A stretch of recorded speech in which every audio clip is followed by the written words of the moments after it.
Мектепке жол қайырымдылық акциясының мақсаты оқу жылының басына дайындық кезінде аз қамтылған және көп балалы отбасылардан шыққан оқушыларға, жетім балаларға, сондай-ақ ата-анасының қамқорлығынсыз қалған балаларға материалдық қолдау көрсету. Балалар жылы аясында бұл акция мектепке жол шекарасыз жақсылық ұранымен өтіп жатыр. 37 школах города. Қаланың 37 мектебінде жаңа оқу жылында 26 мыңнан астам оқушы білім алатын болады. Оның ішінде 1706 оқушы аз қамтылған және көп балалы отбасылардан шыққан. Оларға материалды қолдау барынша көрсетілетін болады. Былтырғы жылы аз қамтылған отбасылардан шыққан 910 оқушыға 6.620.000 теңге көлемінде көмек көрсетілді. Жауаптылардың айтуына қарағанда бүгінгі таңда, яғни 9 күннің ішінде 69 оқушыға 573.000 теңгеге көмек көрсетілді.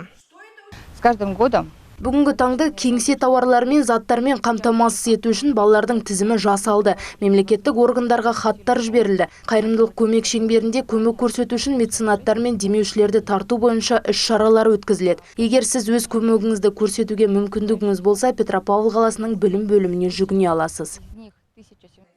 Акция 31 тамызға дейін, яғни жаңа оқу жылы басталғанға дейін жалғасады. Науқанға кез келген адам қатысуға мүмкіндік алады. Қатысушылар мұқтаж отбасылар мен балаларға қолдау көрсету алады, немесе керісінше көмек сұрай алады.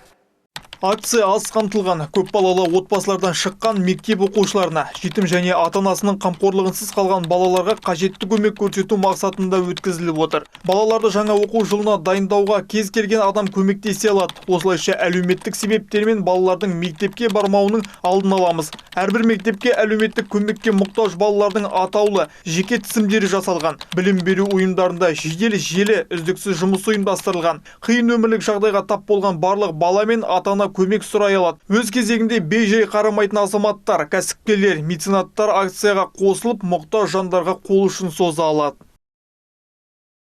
Мектепке жол акциясы жыл сайын жаңа оқу жылы қарсаңында өткізілетінін атап өтейік. Акцияның 10 жылында 2 миллионнан астам балаға материалдық көмек көрсетілді. Қайырымдылық шарасына қатысу үшін Петропавл қаласының білім басқармасына 46 32 59 нөмір бойынша хабарласуға болады. Дана Калеева, Дамир Ескендеров, Первый Северный.